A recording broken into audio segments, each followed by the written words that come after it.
दोस्तों, डॉक्टर सुनील मेहरा ने अपने 30 सालों की प्रैक्टिस में लाखों लोगों को ट्रीट किया है। वे पेशेंट को सिर्फ दवाई देने में ही नहीं बल्कि आजीवन स्वस्थ कैसे रहें इसकी ट्रेनिंग देने में भी विश्वास रखते हैं। इस वीडियो सीरीज में हम उनसे होम्योपैथी के संबंध में सवाल जवाब करेंगे। सवाल 3, क्या सोरियासिस का या फिर क्रोनिक डिजीजेस का इलाज होम्योपैथी में संभव है? मैं तो ये क्वेश्चन को सच कहूं तो इन लिटरल सेंस में एक्सेप्ट ही नहीं करता कि स्कोप ऑफ होम्योपैथी। हालांकि हमारे पास एक किताब है, उस किताब के अंदर एक चैप्टर है स्कोप ऑफ होम्योपैथी के ऊपर, और फैंटास्टिकली एक्सप्लेन किया। स्टुअर्ट क्लोज एक किताब है उसमें। क्यों मैं कह रहा हूँ लिटरल सेंस में मैं ये क्वेश्चन एक्सेप्ट नहीं कर रहा हूं? क्योंकि जब आप अपने केस को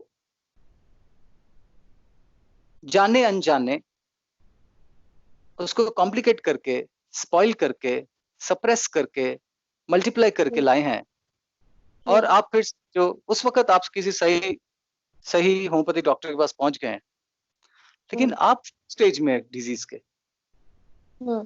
अब आप क्योरेबल स्टेज में नहीं पहुंचे हैं।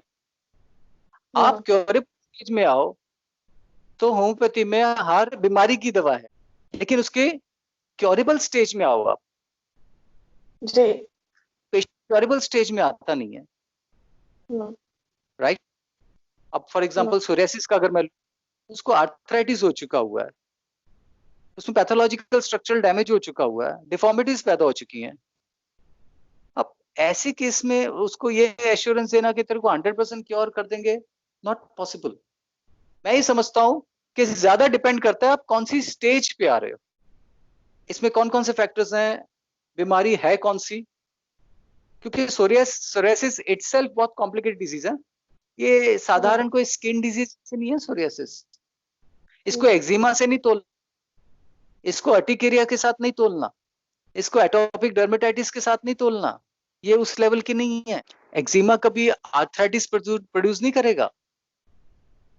ये जितने भी स्किन डिजीज के मैंने नाम लिए हैं, ये स्किन पर ही रहते हैं, फिर और कहीं इंटरनल ऑर्गन के पास नहीं जाते हैं।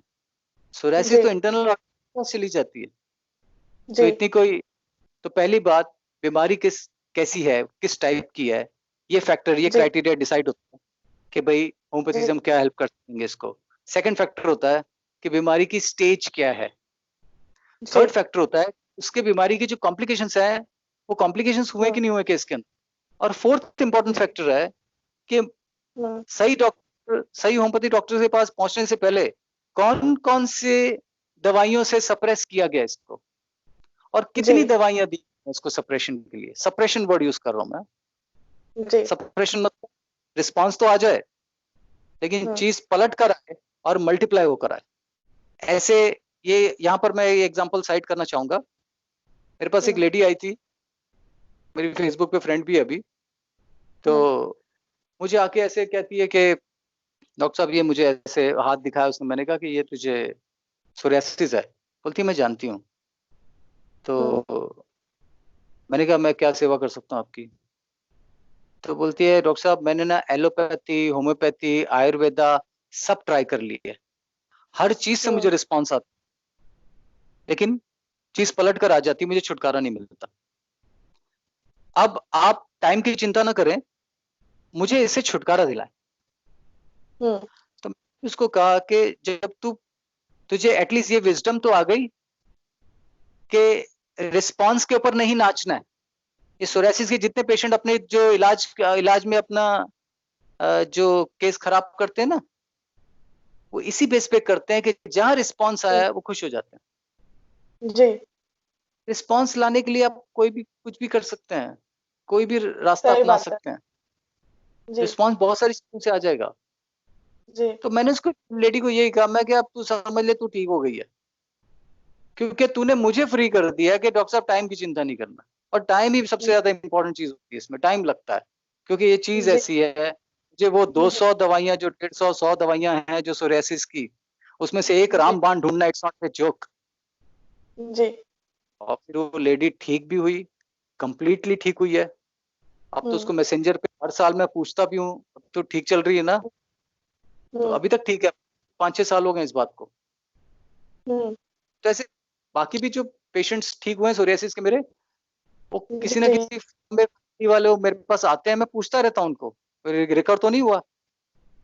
और ऐसे भी केसेस हैं जो बहुत कॉम्प्लिकेटेड थे, जिनको नहीं सॉल्व कर सका मैं, राइट?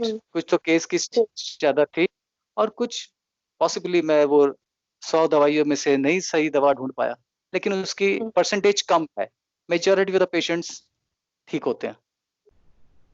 ओके।